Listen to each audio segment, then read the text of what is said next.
Allt megna ég fyrir hjálp hans sem mig styrkan gerir. Mundu að hafa Guð í hjarta þínu þegar þú ferð í gegnum dalinn og leyfðu honum að leiða þig í gegn.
Enginn á meiri kærleik en þann að leggja líf sitt í sölurnar fyrir vini sína. Jesús dó fyrir þig og þú getur átt líf í fullri gnægð.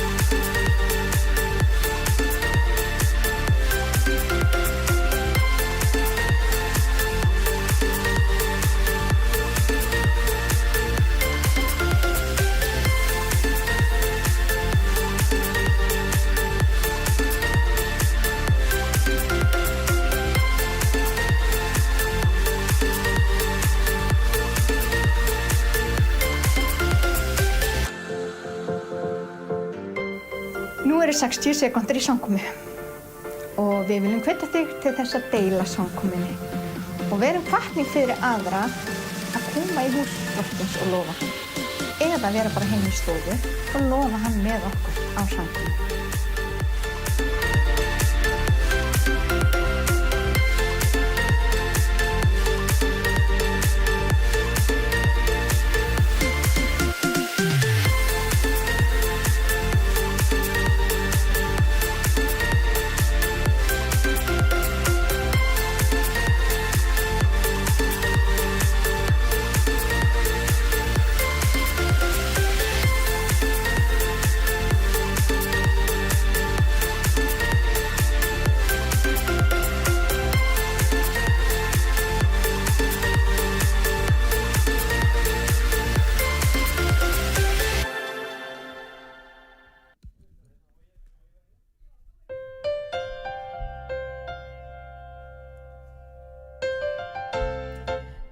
Við viljum bjóða okkur velkomin á samkomu til okkar í dag.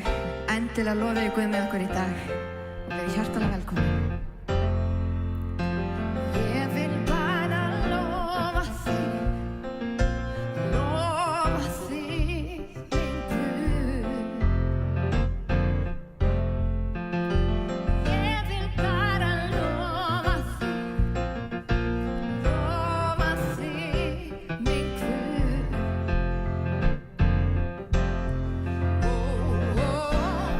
Nafnið það fegursta,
Jesús, halleluja.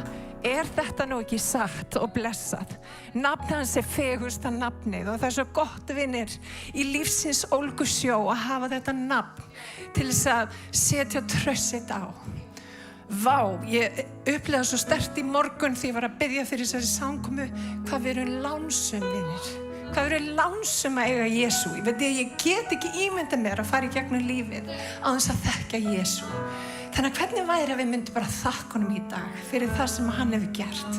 Lyftum höndum okkur og lofum hann hér í dag og bjóðum heilagan anda velkomin. Og Drottinn, við bara lofum þig. Ég lyft upp þínu heilaga nafni. Þú ert stærri og þú ert meiri, Drottinn minn, og ég set traust mitt á þig. Ég set ekki traust mitt á tímabundna hluti. Ég set traust mitt á þig, heilagi Faðir. Og Drottinn, ég lyfti augum mínu til fjallana því að hvaðan kemur mín hjálp? Hjálp mín kemur frá Drottni, skapara himins og jarðar. Og Drottinn, ég bið að það mætti vera hlutskipti okkar allra sem erum að hlýða og fylgjast með samkomunni. Að við mættum setja traust okkar á þig. Að við mættum finna, Drottinn, hjálpræðið í þér. Og ég bið þig, Drottinn, að snerta við einum og sér hverjum hér í dag. Og við bjóðum fólki velkomið á samkomu í Smárakirkju. Drottinn bless ykkur og höldum áfram í lofgjörð í Jesú nafni.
syngjum saman að heyra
bara saman. Guð mitt hjarta. Guð mitt hjarta þitt, mín sála þín. Allt mitt líf þitt, Drottinn hvert sem ég fer, inni hvar sem ég verði viljið þinn. Guð mitt hjarta þitt, mín sála þín. Allt mitt líf þitt, Drottinn hvert sem ég fer, inni hvar sem ég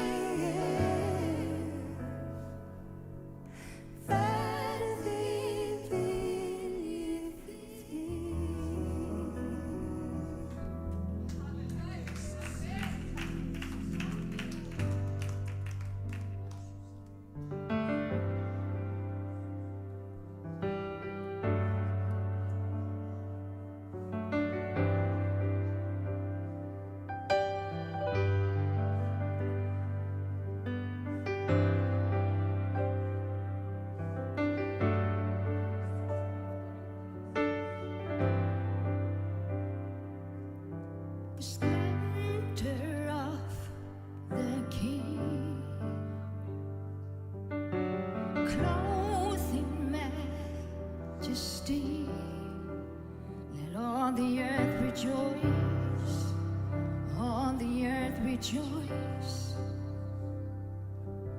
He wraps himself in light. Darkness tries to hide and trembles at his voice, trembles at his voice. How great is our God? Sing with me, how great is our God. Always sing, how great is our God.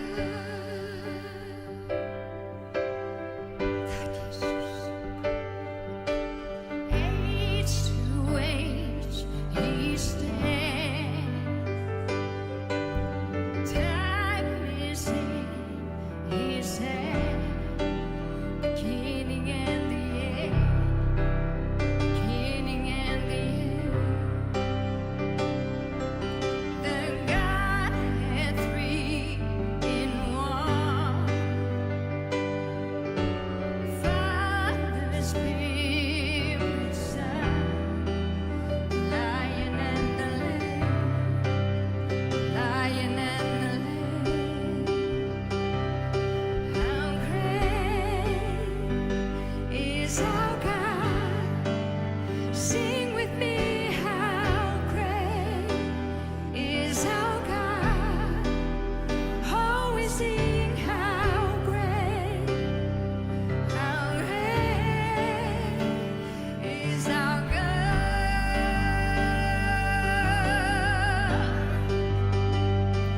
You're the name above all names, worthy of all praise. Lord, my heart will sing, how great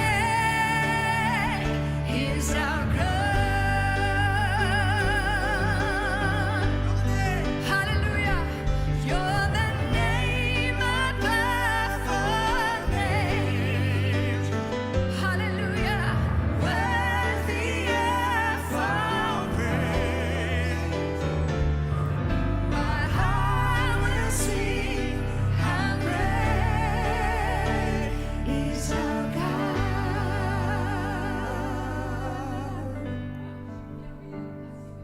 How great is our God?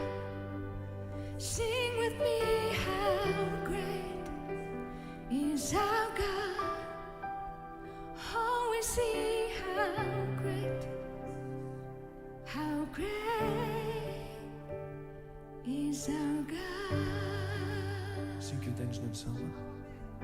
lyftum höndum okkar. How great is our God. Sing with me, how great is our God. Always sing, how great is our God.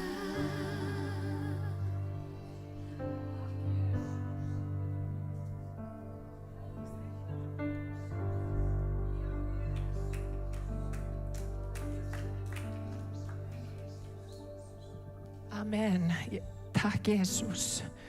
Vitið það, hann er nefnilega svo stór og mikill og hann gerir furðuverk. Amen. Takk Jesús. Vitið það, ég hef sagt áður og ég segi það enn.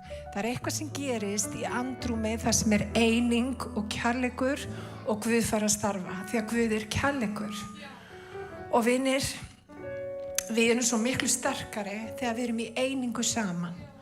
Og við eigum vinir að standa með hvort öðru í gegnum lífsins ólgusjó. Við eigum að gera það.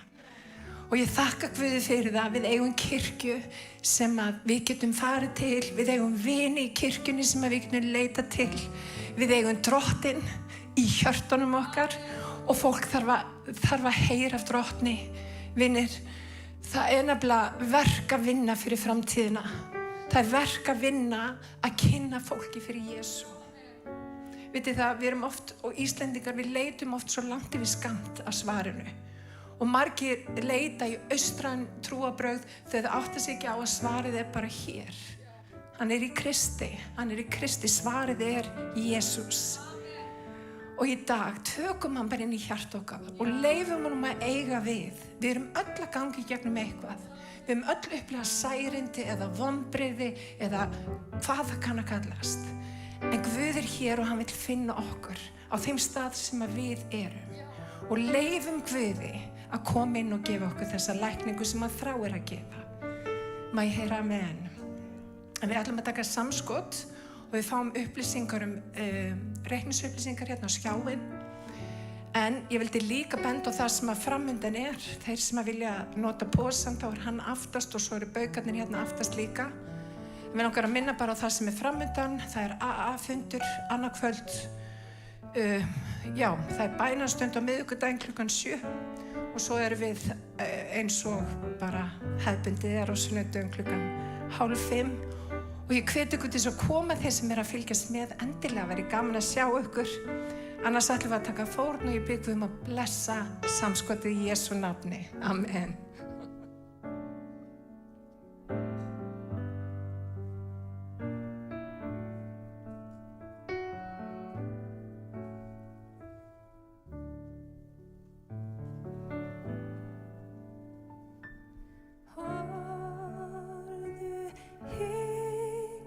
Á Jesú,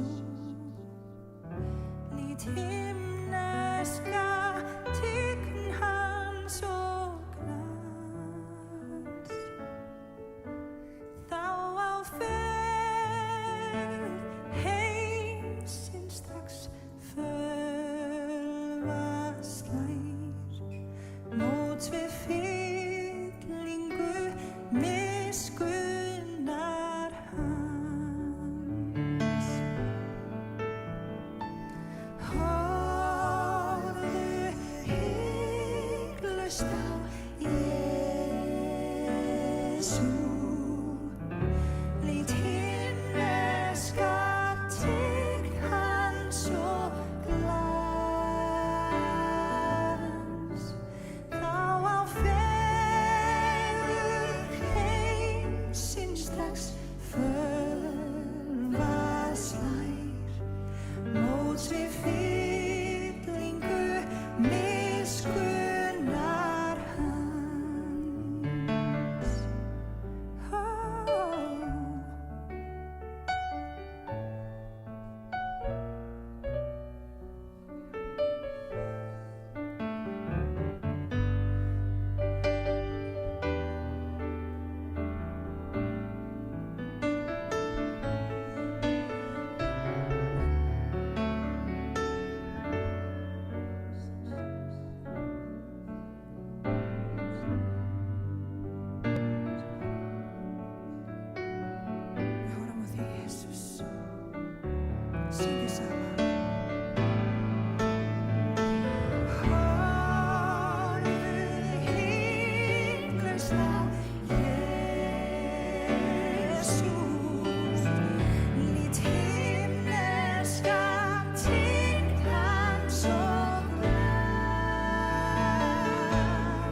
móts við fyllingu miskunnar hans.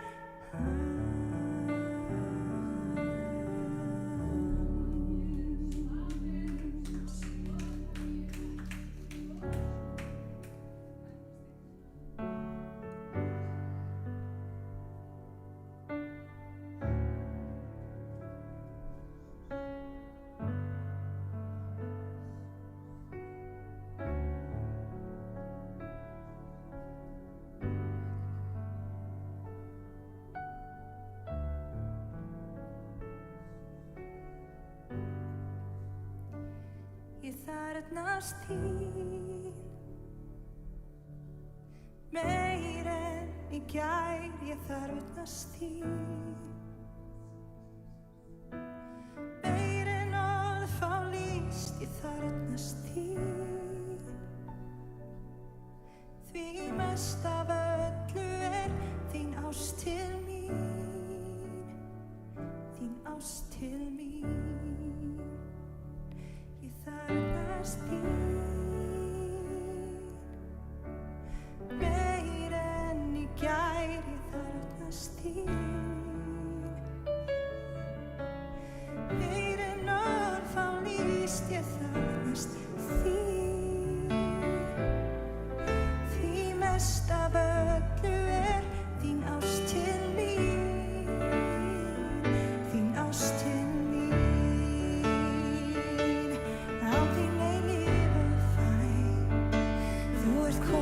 Hjarta mitt, drottinn þú ert mitt líf.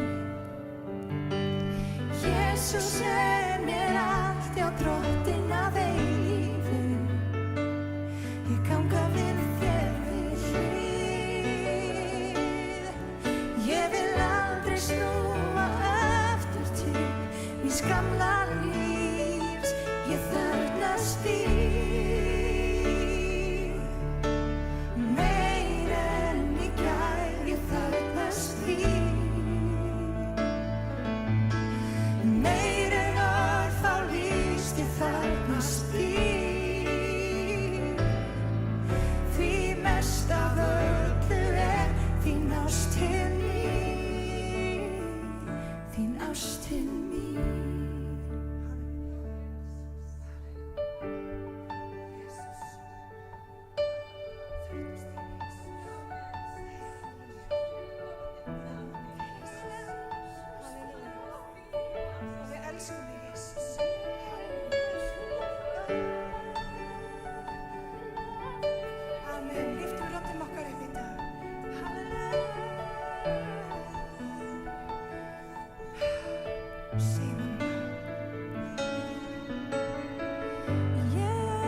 elska þig svo heitt.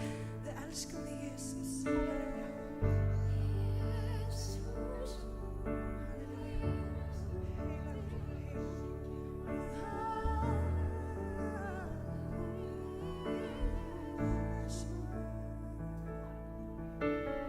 Við meðtökum það sem þú ert að gera, Drottinn.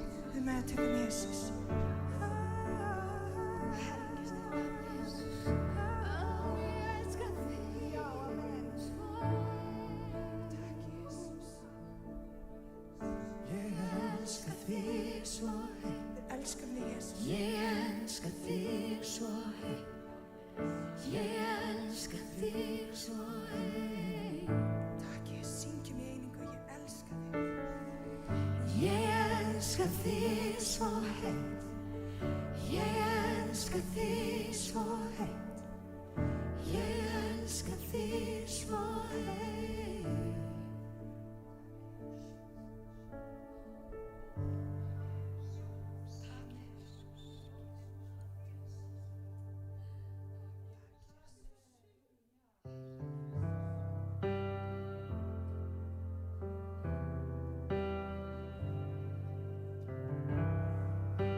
Frelsara á ég og vinum eilíf, hann elskar mína sál.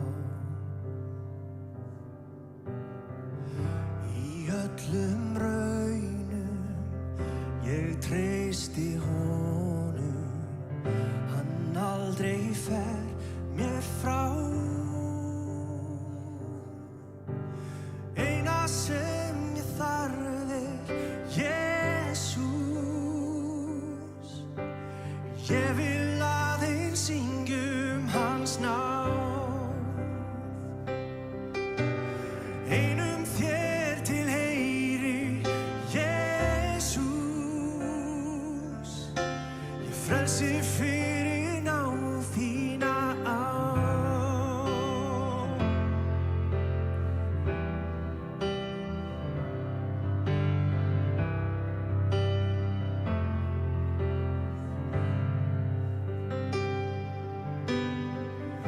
Ekkert annað í þessum heimi sem fangar mína sál. Því lausnar gjaldið varir eilíft, nú frelsarinn mig á. Eina sem ég þarf Jesús, ég vil aðeins syngjum hans náð. Einum þér til heyri Jesús,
Ég frelsi fyrir náð þína Syngjum við einu sinni saman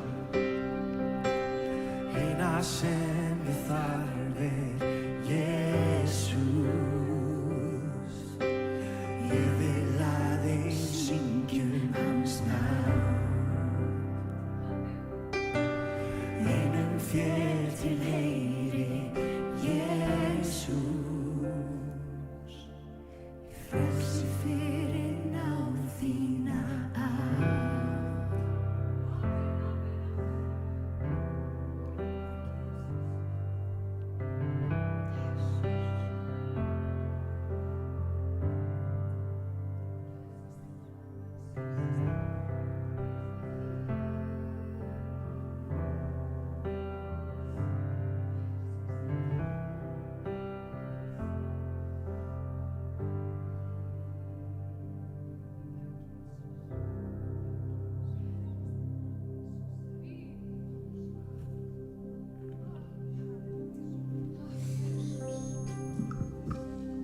Amen.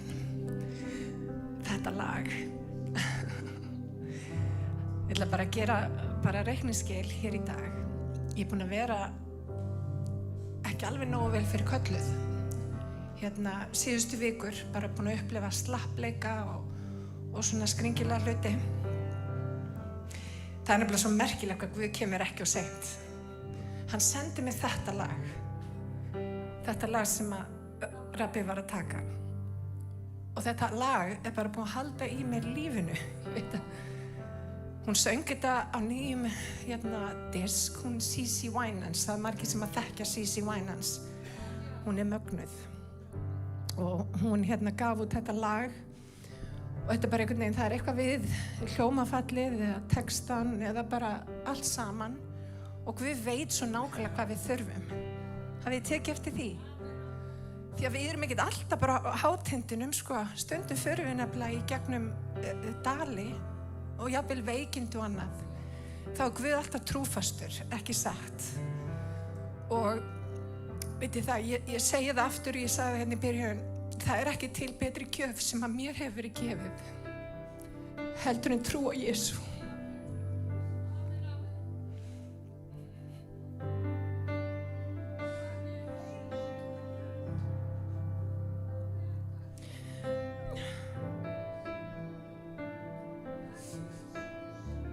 Lyftum bara upp höndum okkur og lofum hann.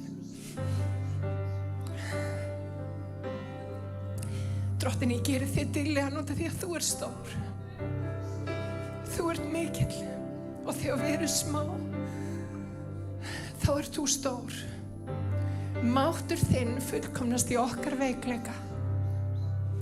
Og Drottinn, ég tala til þeirra sem eru brotnir hér í dag, sem upplifa eins og það vanti upp á.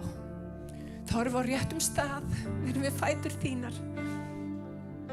Og Drottinn, gefðu okkur náð til þess að horfa upp á þig en ekki niður á kringum stæðnar. Því að þegar við vonum á þig þá fáum við nýjan kraft. Við förum allt í einu að fljúga upp á vængjum sem ernir. Við hlaupum og við lýjumst ekki. Og Drottinn, viltu gefa okkur styrk í dag til þess að treysta þér 100%. Og ég vil bara þakka þér því að þú hefur aldrei brugðist mér og þú myndi aldrei bregðast neinum. Í Jesú nafni. Í Jesú nafni. Það er annar ungur maður, í mínum huga allavega, ungur maður, sem hefur gengið líka í gegnum Dimmandal. Og Guð mætti honum í Ísrael fyrir ekki svo löngu síðan. Og Víðir, ég ætla að biðja að koma hérna fram og segja frá reynslunni þegar þú fórst. Skýrast. Amen. Ég ætla að heilsa ykkur í Jesú nafni. Ég ætla að byrja bara beint þar sem ég á niður Ísrael. Það er Guð segja, treystu mér. Ég svara honum, ég treysti yfir 100%. Á 100%. Og þegar strax tók hann andinn í stað mikli krafti. Ó, Jésu. Ég sé að ég er að fara ofan í vatnið. Ég anda bara eðlilega. Ég finn kraftlega fyrir ofan í vatnið eins og mikið straumur. Og heila andi snýr mér 3-4 sinnum. Svo kem ég upp. Ég sé að fæturinn minn aðeins uppi svona ökla. Hendurinn aðeins uppi líka og höfuð mitt. Þá sé ég rosalega birtu.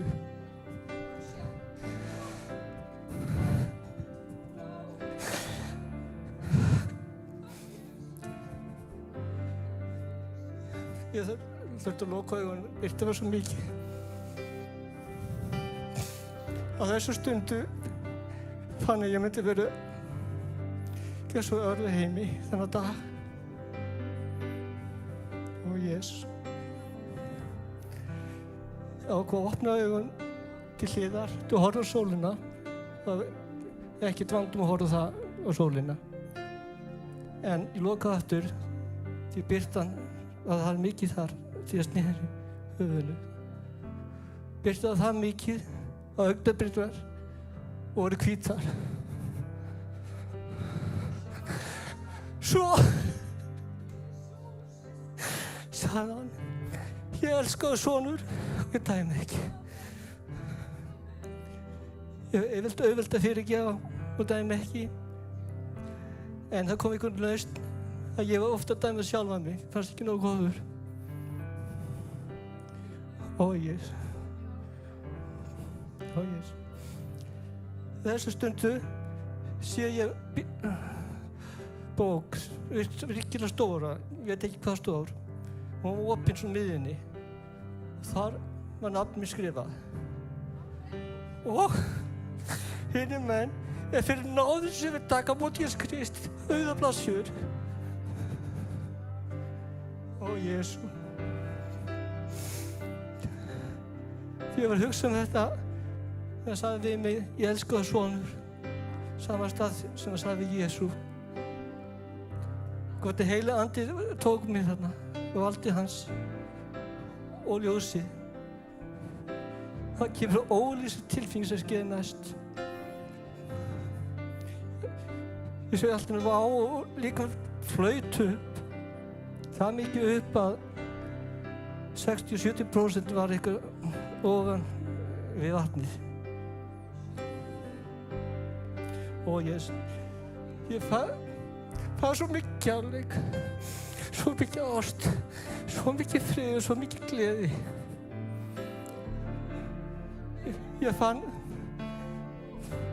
eins og andur var innra með mér og hlið mér með Jésu. Og Jésu fyrir alltaf undan mér hvert sem ég myndi fara. Ó, Jésu. Þegar voru mikið biðja veit ég, dásamlega orð, en ég man bara eitt orð, eða setningu. Hjartað slæði tætt við Jésu. Ó, Jésu. Það er sem ég þráði. Þriðja skipti sem ég heyrði þetta. Ég var að fara eitthvað, ég vil flæða orð mitt, vil ég biðja aftur, eins og Guð er búinn að leggja mig í hjarta. Þá svo sagði hann við mig, náð þín nægir þér og Drottinn. Ég teki eftir að ég byrja að sökkva fæturnar og var að pæla í hvort ég geti stigið upp bort til að biðja mig fyrir svoleiðis. En ég gat ekki reitt líkaminn. Og Drottinn. Ó, Jésu.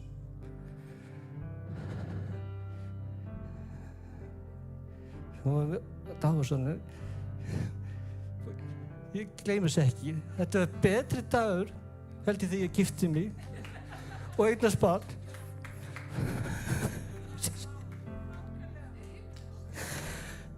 Það fannst eins og ég hafði farið til himna en blessun kom bara niður. Við eigum stórkostlegan Guð sem er miklu meira bara góður, sem er mikið kærleikslíkur og taki mót honum þegar hann myndi ekki bregðast ykkur. Aldrei. Drottinn Jesús. Ó, Jesús. Takk, Jesús. Tegjum endilega fram hendurnar og byggjum fyrir honum. Magna, Drottinn, ég bið Jesús. Það verk sem að þú hófst þarna, viltu fullkomna það, Drottinn. Og ég þakka þér fyrir það, Drottinn minn, að þú kemur ekki seint. Þú segir, treystu mér og við treystum þér, Drottinn minn. Og Drottinn, á sínum tíma, á réttum tíma, þá er vitjunatími. Og Drottinn, ég þakka þér fyrir að þú ert að fylla kerið hans.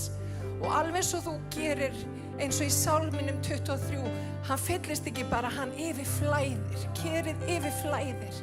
Af hverju? Út af það er ekki bara fyrir okkur blessunin, hún er fyrir alla þá sem er í kringum okkur.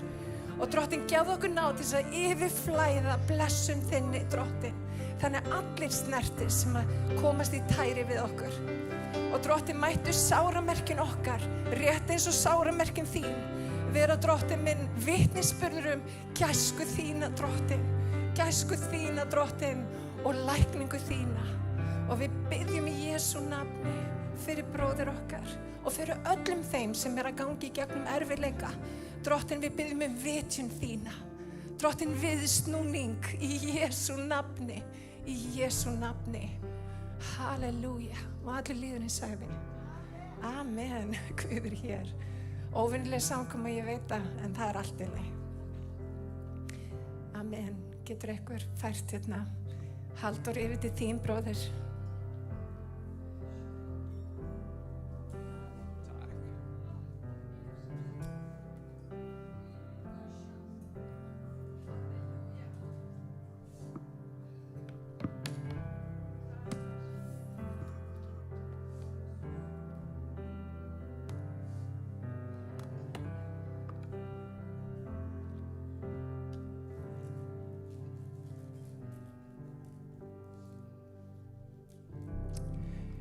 Já,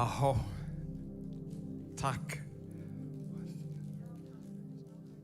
Þetta var dásamleg lofgjörð, dásamleg samfélag og dásamleg vitnisburður. Ég veit að þið skiljið allavega flest að þegar maður er að reyna að segja frá ykkur svona, þú átt eiginlega engin orð til að lýsa því. Það er bara, já, þetta er nefnilega annars heims upplifun. Stórkostleg. Já, heyrðu. Hve margir voru hérna síðasta sunnudag? Eða hve margir var heyrt það sem ég talaði síðasta sunnudag? Já, ok. Ég ætla að reyna að klára það. Ég ætla að reyna að klára það þannig við skiljum það. Af því ég var einmitt síðast að reyna að útskýra eitthvað sem við höfum ekkert viðmið við. Sem er þríeinn Guð. Hvað er þríeinn Guð og hvernig virkar þetta og svo framvegis. Og það nánasta sem við getum komist að því að segja okkur hvernig Guð er samansettur, ef við getum orðað það þannig, vegna þess að hann er Faðirinn, Sonurinn og Heilagur Andi, samt einn, var að hann sjálfur, þegar hann lýsir sér, þá lýsir hann sér alltaf í samhenginu við samfélag og jafnvel hjónaband. Og þetta er eitthvað náið, þetta er eitthvað kærleiksríkt og þetta er eitthvað sem er algjör sameining. Og við sáum í orðinu að það er oft, við túlkum oft í orðinu að Drottinn okkar er sá eini sem er Drottinn, hann einn er Drottinn, en faktisk það er mörgu sinnum sem það segir sko, Drottinn er einn. Með öðrum orðum, hann er, og þetta kemur þetta sem er bara djúp, þrír, en hann er einn. Það er að segja hann er þrjár personur, en samt ekki hægt að aðskilja þær, þannig séð að þær eru alveg aðskildar þrjár, en þær eru svo í kærleika, þær vinna og starfa saman eftir ákveðum prinsipum og ákveðnu lífi, ákveðnum, við komum aðeins inn á það eftir, hvað það er sem heldur þessu saman, en við komumst að því síðast allavega, að það sem er fyrst og næst gildir er kærleikurinn, skilyrðislaus kærleikur og traust. Og traust.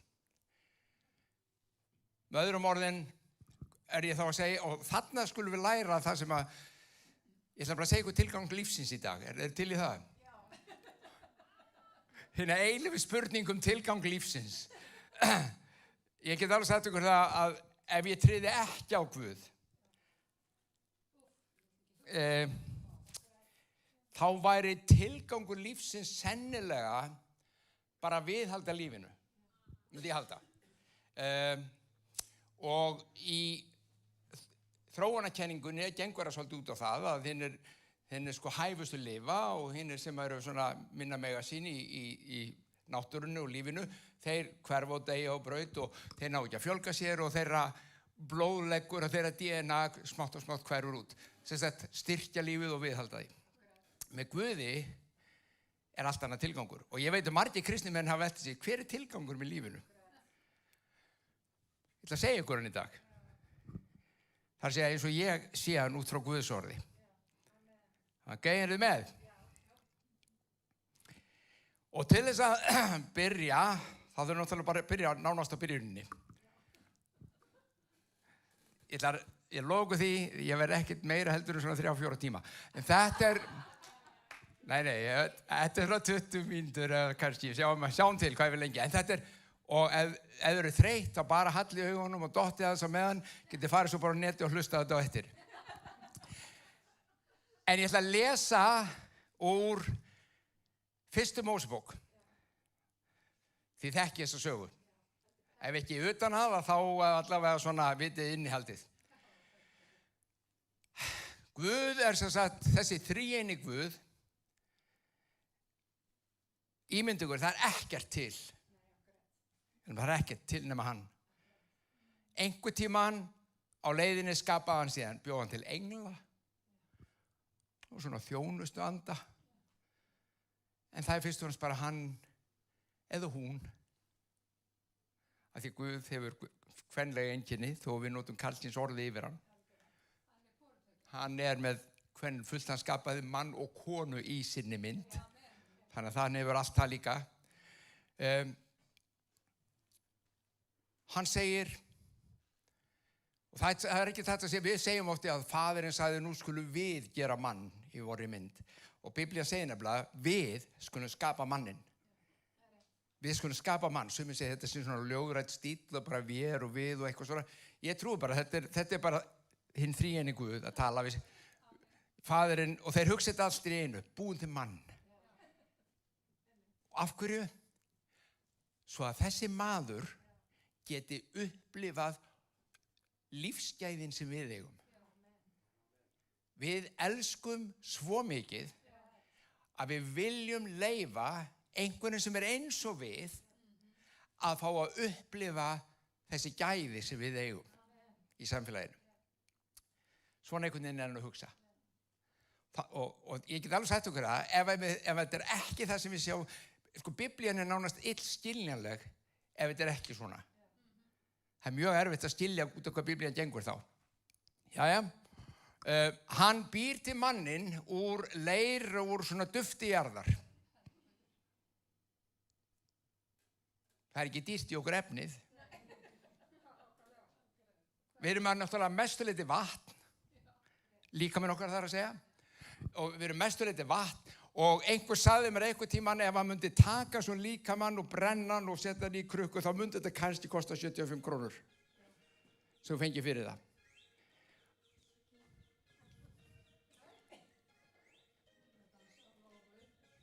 Lággjörinn getur ekki hætt.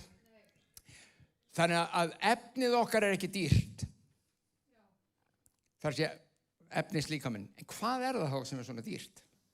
Af hverju erum við svona verðmætt? Af hverju metum við lífið svona mikils? Það vegna að lífið er náttúrulega miklu meira heldur en líkaminn. Maðurinn er andi, sál og líkami og þess vegna þríeinn. Einn maður en samt þrír. Ok? Guð skapar. Hann er búinn að skapa og heilagur andi kom og hann blés lífsanda. Hugsa ykkur að blása lífsanda Guðs inn í mannin. Það er nú ekkert smá bara.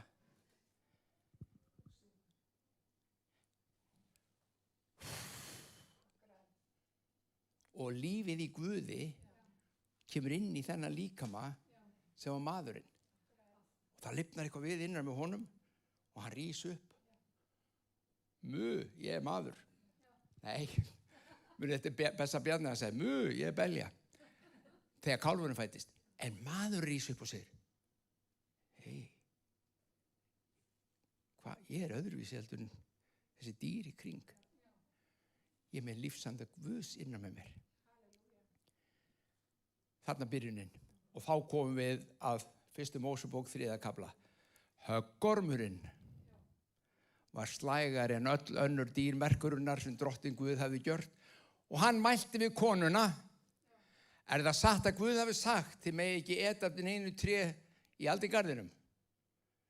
Konan sagði við höggorminn, nei, af ávöxtum trjána í aldingarðinum megum við alveg eta, en af ávöxtum tré sem stendur í miðjum aldingarðinum, af honum sagði Guð við mættum ekki borða og ekki snertan, að við myndum þá bara annars deyja. Þá sagði höggorminn við konuna, vissilega munum þið ekki deyja, en Guð veit að jafnskjótt sem þið etið af þessu tré, munu augu ykkar uppljúkast og þau munu verða eins og Guð og vita skinn eða munin á góðu og illu. Og kona sá að tréð var gott að eta af, fagurt á að líta og girnilegt til fróðleiks. Þá tók hún af ávöxti þess og át og hún gaf einni manni sínum sem með henni var og hann át. Þá luggist upp augu þeirra beggja og þau eru þess vör að þau voru nakin og þau festu saman fíkjublöð og gjörðu sér mittiskýlur. Þau heyrðu til drottin sem var að gangi í aldingarðinum í kvöldsvalanum. Þá reyndi maðurinn og konan hans vela sig fyrir drottni í miðju, frá Guði í milli trjána í aldingarðinum og drottin kallaði á manninn og sagði, hvar ertu? Nú ætla ég að segja ykkur eitt. Hvort sem þú trúir þessari sögu bókstaflega eða ekki, það er aukatriði í dag fyrir þig hvort þú trúir henni bókstaflega. Það sem er aðalatriði og mjög mikilvægt er að þú trúir því sem hún er að kenna okkur allavega Guð, sköpunina, manninn. Þú getur tekið þetta með bókstafinn seinna, ok? Það sem gerist þarna, og við höfum oft misskilið þetta, við höfum lagt þetta út frá því, maðurinn bara óhlýnaði Guði og Guð bara sparkaði honum út úr garðinum. Ef þið lesið hins vegar frásögnina, þá kemur í ljósi fyrsta leið, hann sparkaði honum ekki út úr garðinum, hann sett hann út fyrir garðin, af hverju? Vegna þess að það var annað tré sem heit lífsins tré, sem þau myndi ekki, ef þau myndi éta af því, þá myndu þau eilíflega lifa í því ástandi sem þau voru. Svo í kærleika sínum, þá setur hann þau út fyrir, svo þau éta ekki af því tré. Það mátti éta því áður, sjáðu. Hann setur út, svo hann var ekki hvorki reiður, illur, né heldur, var það fyrst og fremst það að þau höfðu óhlýnastórum.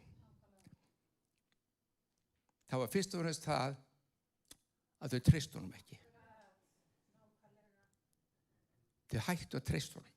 Þau fóru að efast það að Guð væri eins og hann sagðist vera og héldu jafnvel að hann væri að halda einhverju tilbaka frá þeim, halda einhverju aftur því, já, veitum við, okkur, já, kannski Guð, hann er að fela eitthvað, við erum ekkert algjörlega með honum.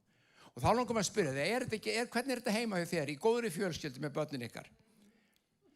Hvort er það óhlýðni barnsins sem gerir það verkum að þú sparkar þeim út, eða samband ykkar eyðilegst, eða traustið brestur á milli ykkar? Hversu margir hafa ekki fjarlægst eða barnið er að fjarlægst vegna þess að traustið er brotið? Þau hætta að treysta pappa fyrir leyndamálunum. Þau hætta að treysta mömmu fyrir öllu í lífi sínu. Foreldrirnir hætta að treysta barninu vegna þess að það sveik aftur og aftur og aftur og aftur. Traustið brast. Ekki óhlýðnin, traustið. Og er ekki það sem þetta orð traust, að trúa á, þar að ég trúi á kærleika Guðs. Ég trúi á því hver hann er. Ég trúi ekki bara á að hann sé til, ég trúi á hann sem persónu. Ég þekki hann, ég veit hver hann er. Hann er svo góður, hann er bara góður og þess vegna get ég hvílt í honum. Ef að það kemur brestur á þetta traust, þú fyrir að efast það, já, hann er kannski ekki alltaf svona góður. Ef ég er óhlýðin til dæmis þá, já, þú fyrir að efast. Og ekki þetta sem að Jesús sagði, við lásum það síðasta sunnudag, hvað synd heimsins? Þeir treystu mér ekki. Þeir trúi ekki á mig. Það synd heimsins. Syndin ekki, taktu vel eftir, og ég ekki hér með að segja allt sem við gerum sé gott, en syndin ekki það sem hún gerir. Við erum vön því að túlka það þannig. Þú gerir þetta, það synd. Þú er að hætta þessu af því það synd. Og ítrekka enn og aftur, ég ekki að segja allt sem við gerum sé gott fyrir okkur. Langt í frá. Ég bara að segja, syndin hins vegar það að þú ætlar að lifa þarna og hætta að treysta Guði skapara þín. Og missir þess vegna að því til hvers hann skapaði þig og til hvers hann bjóð þig. Ok, eruð þið með? Þetta svona í stuttumáli. Hann býður sem sagt manninum að lifa í eilífri sátt. Og ekki bara sátt, heldur í lífsgæðum Drottins sjálfs. Vera eitt með Guði. Hann býður manninum að vera eitt með sér.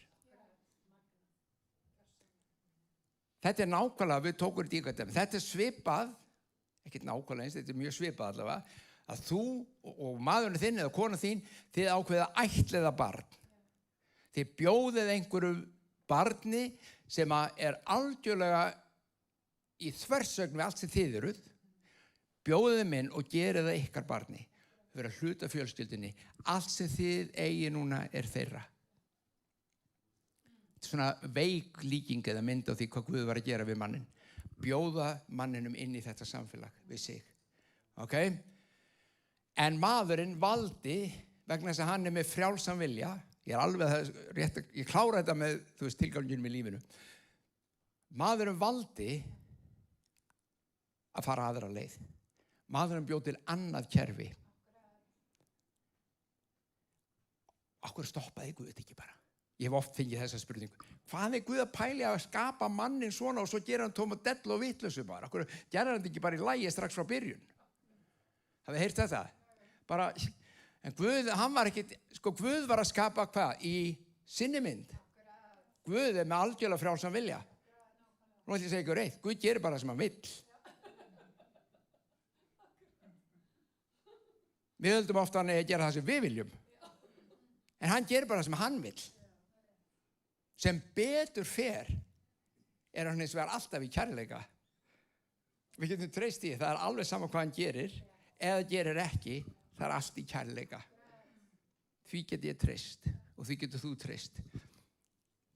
En maðurinn velur þess vegna, því að hann hafi frjálst val, að setja nýtt kerfi í gang. Og nú ætlum ég, í stuttumál, menn hafa oft velt fyrir sig, hvað þetta með tréðan í garðurinn sem þið mátt ekki eta af? Enn og aftur, það var ekkert í ávextinum. Fyrsta lagi langar mig að leiða þetta, það ekkert sem segir þetta hafi eins og verið epli. En við hugsum þetta alltaf sem epli.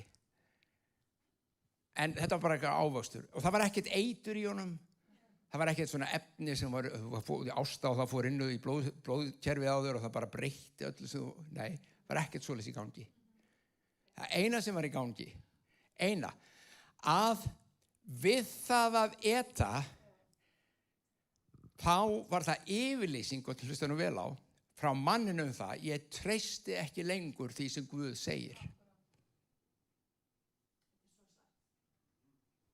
Hann að halda einhverju frá mér, hann einhvað að plata mér, hann ekki að gera allt sem ég held, hann með eitthvað leyndó sem ég veit ekki.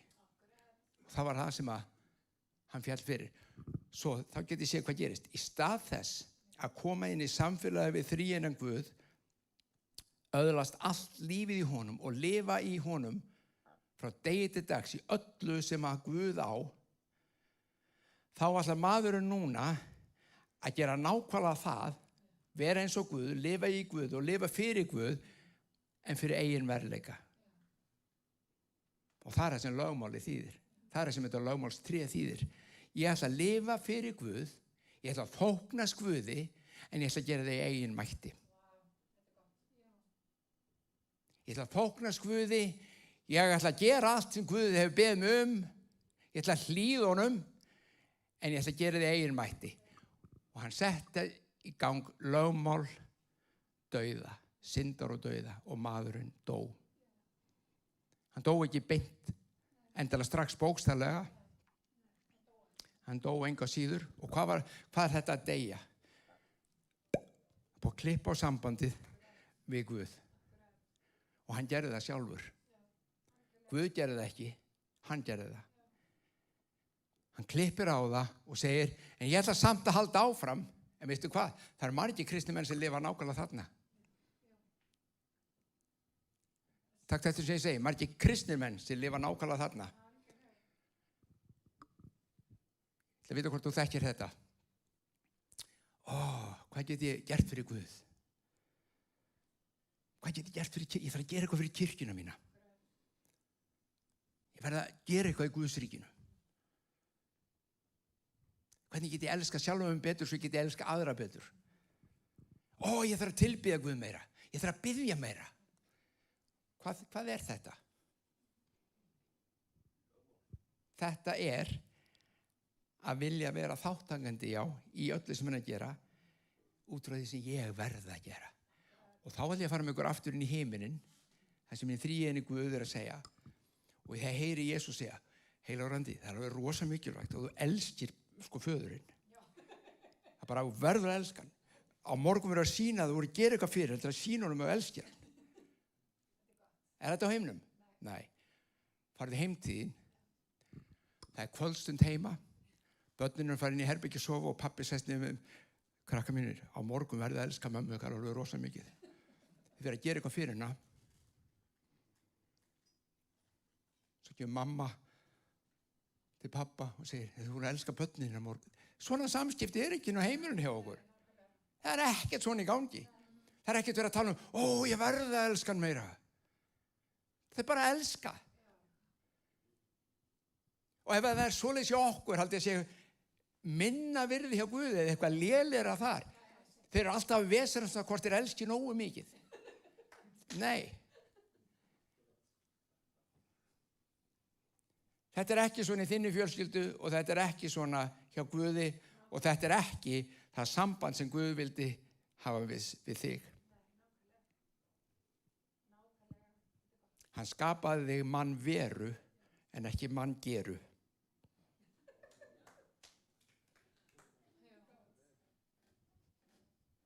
Þú ert að vera í honum. Þú ert ekki alltaf að vera að gera í honum. Og þá kemur strax spurningi, það er bara ekkert að gera fyrir Guðsríkið. Það er ávöxturinn.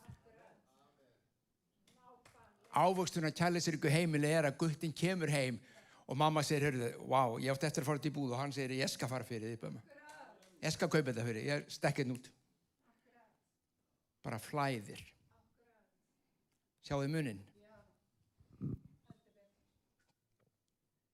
En það er því miður ekki allir sem eiga þetta líf.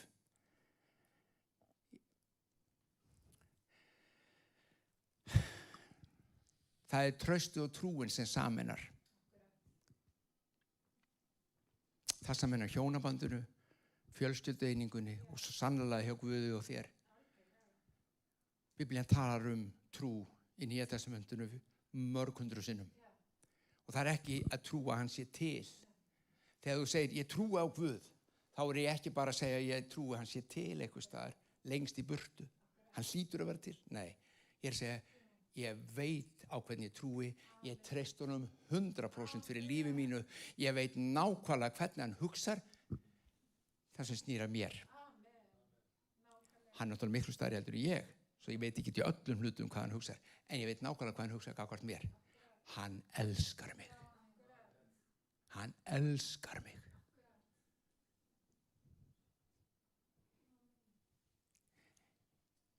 Ef ég hætti, ég er vitnað í konunum minni, ef ég hætti að treysta árunni minni, konunum minni, þá kemur brot í sambandi okkar. Ef ég hætti að hafa trú á því hver hún er, sem kona, sem eiginkona mín, sem móðir, sem amma, árunni mín, langamma og langafi. Ég veit að við lítum ekki þannig út, en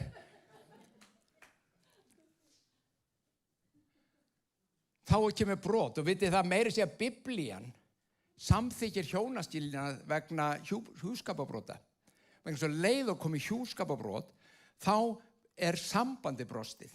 Og það er meiri háttar mál að laga það og oftast nær ekki alveg hægt. Þó að fólk jafnvel hangi saman. Þá er brotið komið. Þetta þekkja þeir sem hafa gengið í gegnum. Það er ekkert sem ómunur mannsins þolir meira verheldur en það að þú og ég treystum og hvílum í Guði. Það er það sem hann kemur alltaf til að eyðileggja. Ég ætla að treysta Guði. Ég ætla að treysta í hver hann er, hver hann segist vera. Adam og Eva voru nakin, veitir hvað nektin þýðir þarna í þessari frásögum Adam og Eva? Það þýðir bara að þau eru berskjölduð. Nektin þýðir bara, það er ekkert sem ég get gert til að þóknast Guði. Það er ekkert sem ég get gert til þess að lifa í þessari einingu nema fyrir hann. Það er nektin. En leið, hvað gerðu þau? Leið og þau voru búin að, ef hann var sáð gagnvart Guði, þá tóku þau eftir það eða þau voru nakin.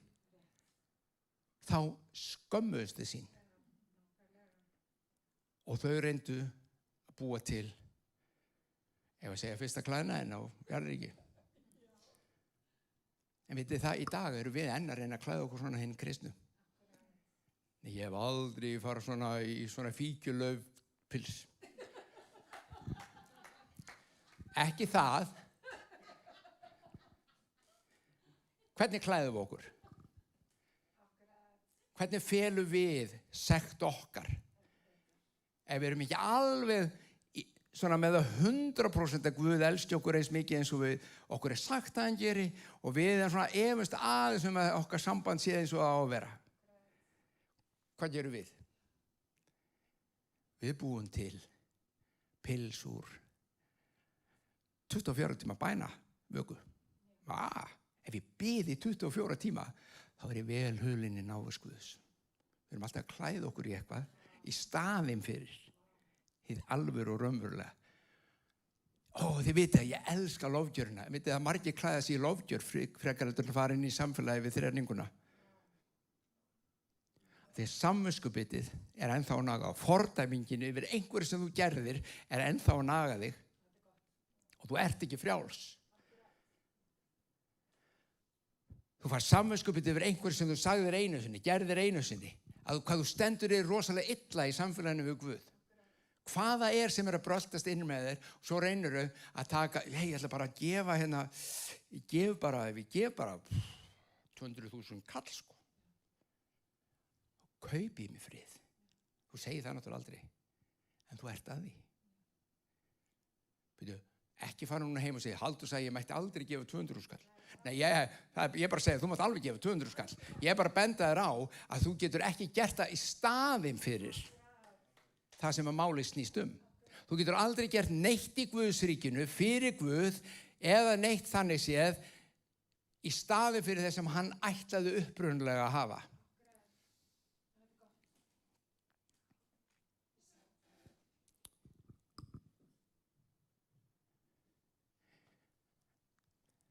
Við tölum ávöxt andans. Kærleikur, gleði, friður og langlind. Allur pakkir endar í sjálfstjórn. Já, góðvild. Hvað er þetta? Þetta er ávöxtur andans. Þegar andi Guðs dvelur í þér, þetta er eðli Guðs. Þetta eru karakter einkenni Guðs. Kærleikur, gleði, friður. Svona er þeirra samband í þrenningunni. Og hann býður þér að koma þarna inn og gefa þér hlutdeild í þessum gæðum, því þetta eru lífsgæðin. Að hafa frið ávallt í hug og hjarta. Að bera kærleika ávallt til Guðs og manna. Vera fyrirgefandi fram í það endalausa. Og hafa fullkomna sjálfstjórn á lífið þínu.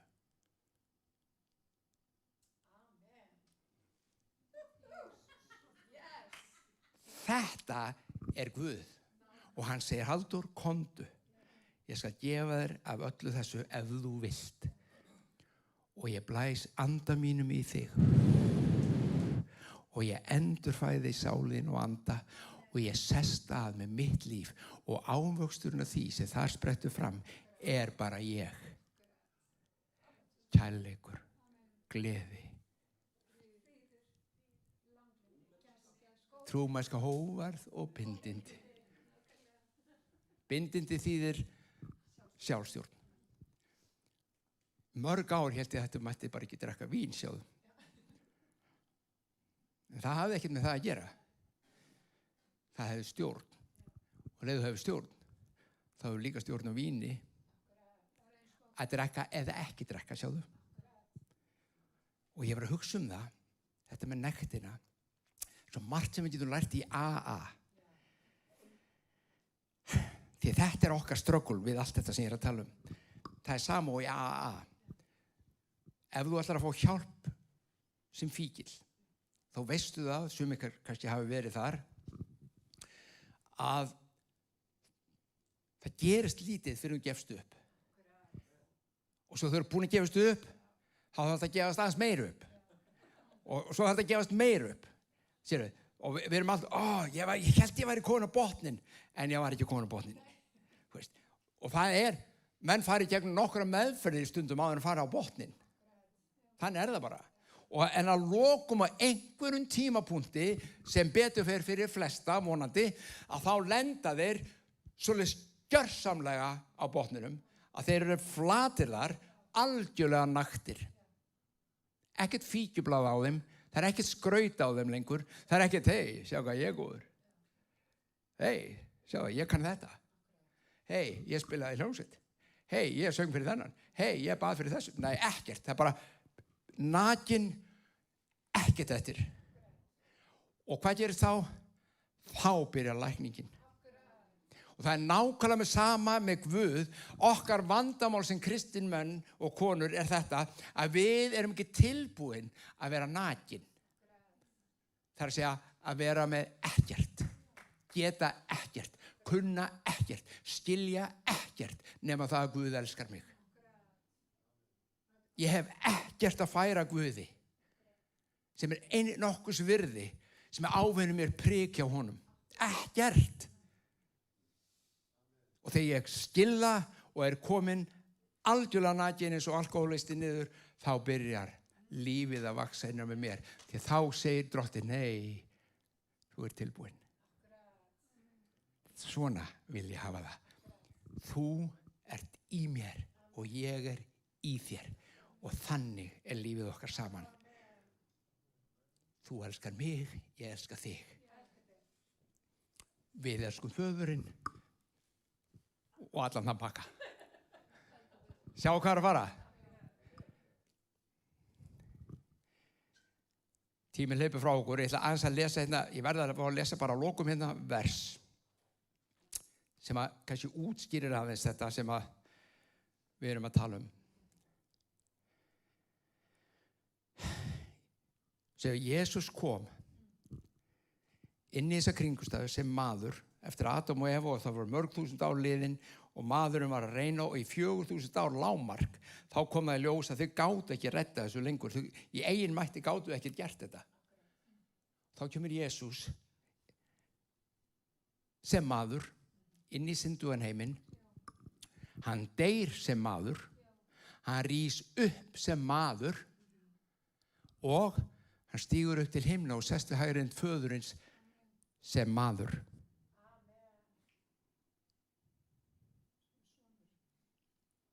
Hann þar sem fulltrúi þinn og minn, mannkynsins í þrenningunni. Ertu með þetta? Já. Hann fulltrúi mannkynsins í þrenningunni, þar sem hann býður öllum að koma, sem upprunalega var áætlunin í garðinu með Adam og Evu. Það þurfti að bíða þennan tíma því að nú var búið að klára þetta. Nú segir hann, hver sem trúir mig, ég vegurinn, sannleikurinn, lífið. Ég vegurinn inn í þrenninguna. Viltu vera með? Viltu vera með? Viltu vera eitt með mér? Þess vegna segir Biblian, á ég og þú, ef þú trúir þessu líka, sæti í himinhæðum. Ég höfum tekið okkur sæti. Hvaða sæti á ég? Ég hef aldrei séð það. Í Jesú. Hann settist við hægri hönd föðurins og hann þar sem þú. Var ekki það sem hann sagði, þegar ég fer munu þið sjá að ég og faðirinn erum eitt og þið eruð í mér og ég í ykkur og við erum eitt. Við erum eitt.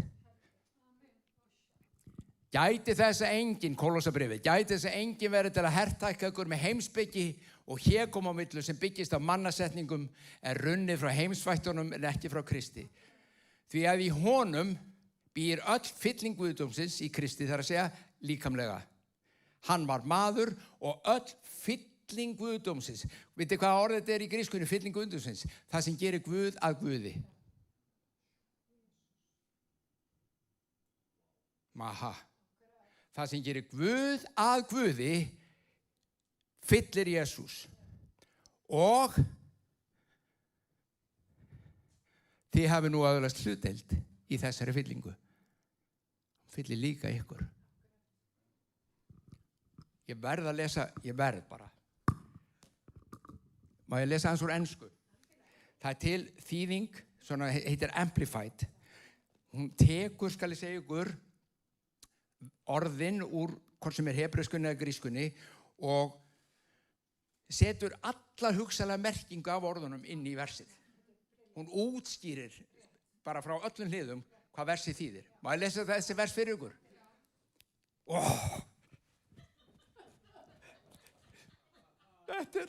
Þetta tilgangur lífsins, krakkar, að vera eitt með Guði. Við vorum sköpuð til þess. Hlustið vel á. Hvar var þetta? Já, hérna. Hlustið. See to it that no one carries you off or spoil or makes you yourself captive to his so-called philosophy and intellectualism and vain deceit, idle fancies and plain nonsense, following human traditions.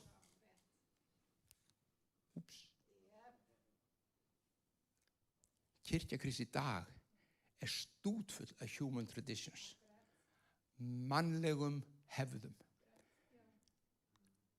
Og þeir sem þekkja mig vita að ég ekki á móti góðum hefðum. Ég elska góðar hefðir. En ef þessar hefðir komið veg fyrir tilganginn, þá þurfum við að losa okkur við þær. Svo segir hérna, og hlustið nú vel á, aðalega þetta 9. vers sem ég langaði að lesa.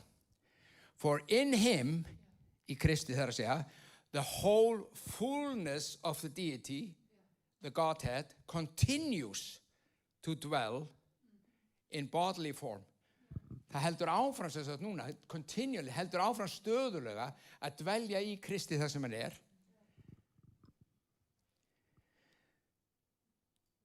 Giving complete expression of the divine nature. Og hlustið svo. And you, þið, þú og ég, are in him made full and having come to fullness of life in Christ, you too are filled with the Godhead, the Father, the Son, and the Holy Spirit.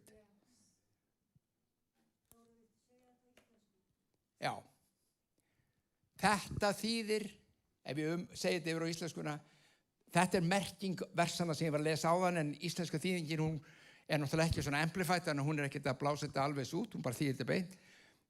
En það þýðir það að Kristur, að öll fylling guðdómsins, það sem gerir Guð að Guði, býr og fyllir Krist líkamlega, núna á himnum líka, sem hann maður þar, og þú og ég, við sem trúum þessum pakka,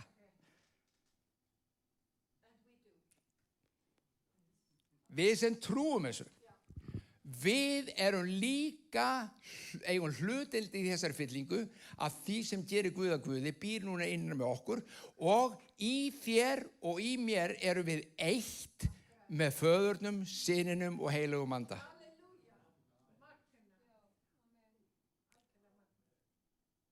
Ef að þetta ekki nógu klikkað, til að stoppa og staldra við lífun og spyrja sjálf, ég að missa af ykkur hérna? Þá veit ég ekki hvað þarf til. Ég að missa af einhver en möguleiki þetta sé svona? Og af hverju fólk ekki einu svona að hugleiða það? Af því við erum bara búin að gera Jesú Kristi hegðunarlögreglu fyrir heiminn. Ekki gera þetta, kallum við.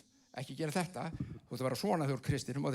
Og fólk segir, hei, þarf þetta ekki? Kristur er ekki hegðunarlögregla. Ég þóra fullur og honum er alveg saman hvernig þú hegðar þér. Svo lengi sem þú fattar þetta sem hann er að reyna að gera.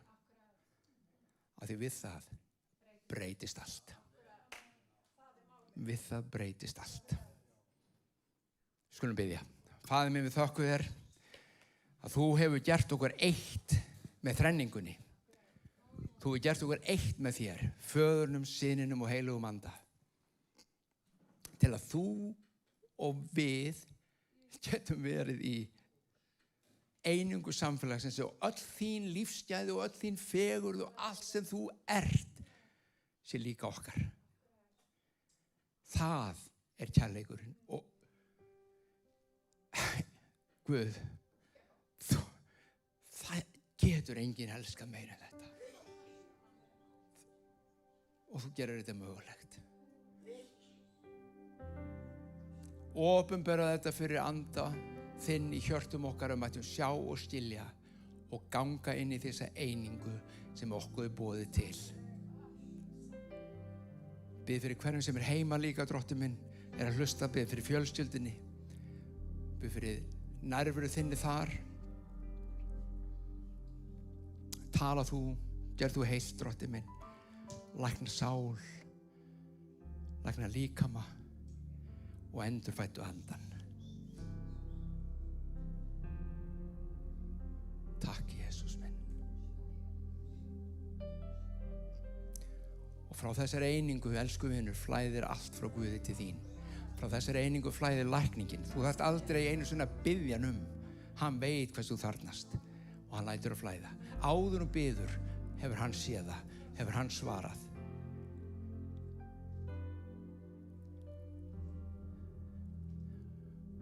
Öxlin þín, það var nokkur hluti sem bara öxlin þín er heil. Þessi þrautur og verkir í öxlinni þinni, þetta er búið. Kraftur anda Guðs flæðir inn í þínu öxl, inn í þitt líf, inn í líkama og gerir þið heila.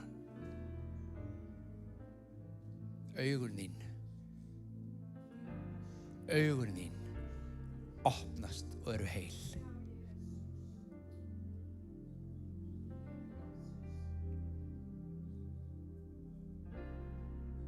Takk, Jesús minn. Þessir eyðraverkir sem þú hefur haft, búið. Núna, í Jesú nafni.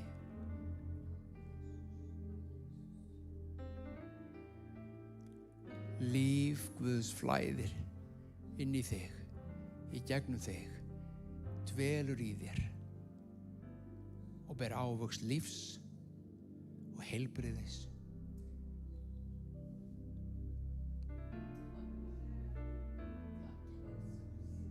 Núna.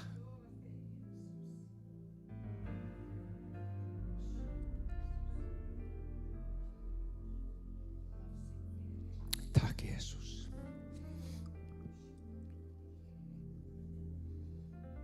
Elsku vinur, það er ekki allt mannkynið sem dvelur og býr þarna, en það er allir velkomnir. Allir velkomnir. Hann er búinn að gera þetta fyrir alla menn. Hann er búinn að sætta heiminn við sig. Og leið og þú leifur hún, þá tekur hann burt skömmina, sektarkenndina og fordæminguna, því að það er skömmin, sektin og fordæmingin sem að kemur í veg fyrir að þú getur lifað á þessu stað. En hann tekur það, frelsar þig til frelsis og býður þig heim.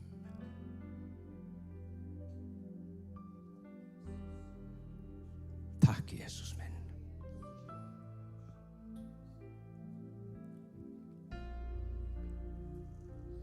Þessar bólgur í líkamanum þínum, það er hjaðna. Núna, að því líf Guðs flæðir inn í þig.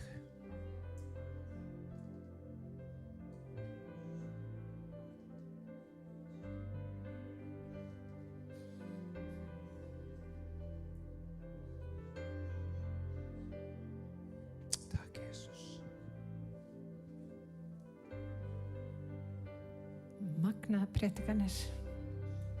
Gjörsamlega. Ég held að þetta sé einmitt svo mikilvægt að fara aftur í kjarnan, eiga samfélag við Drottinn. Ekki lifa, það er innanfrá og út. Að lifa innanfrá og út, lifa einingarsamfélaginu við Drottinn. Að vera það sem skiptir máli í lífinu og þá smellur allt annað. Því að trúin og traustið fæðir af sér verk. Það bara gerist. Þannig að rísum á fætur og bara þökkum Guði fyrir yndislega stund. Drottinn, við bara komum fram fyrir þig. Og ég þakka þér fyrir það, Drottinn minn, að við getum komið með öll mál, öll bænarefni í þínar hendur. Og ég þakka þér fyrir, Drottinn, að þú bæði heyrir og þú svarar. Og Drottinn, ég biðja fyrir kirkju þinni að við mættum fara aftur í upprunan. Drottinn, íklæðast þér í öllum hlutum, Drottinn minn, og eiga þetta kærleiks samfélag, Drottinn minn, í blíðu og stríðu, í öllu því sem við göngum í gegnum í lífinu, að treysta þér framar öllu öðru. Og Drottinn, ég bið að þetta einingar samfélag fæði af sér kærleika, gleði, frið og langlynd og gæsku. Alla þessa ávexti sem að þú hefur sannarlega fyrir okkur. Og Drottinn, ég bið fyrir kirkju þinni alltaf sterk, út af því að við erum í þér. Og Drottinn, gefðu okkur náð til þess að fara út í vikuna með sigurvissu að þú ert með. Við tæklum alla kringumstæður því að þú ert með. Og Drottinn, ég bið að blessa einn og sérhvern í Jesú heila nafni, og allir líðurinn sagði amen og amen. Drottinn blessa ykkur og varveit ykkur. Gef ykkur yndislega viku í Jesú nafni.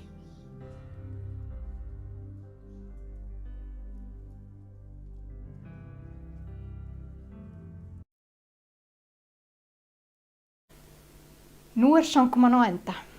Við þökkum þér fyrir að hafa verið hér, en við værum alveg til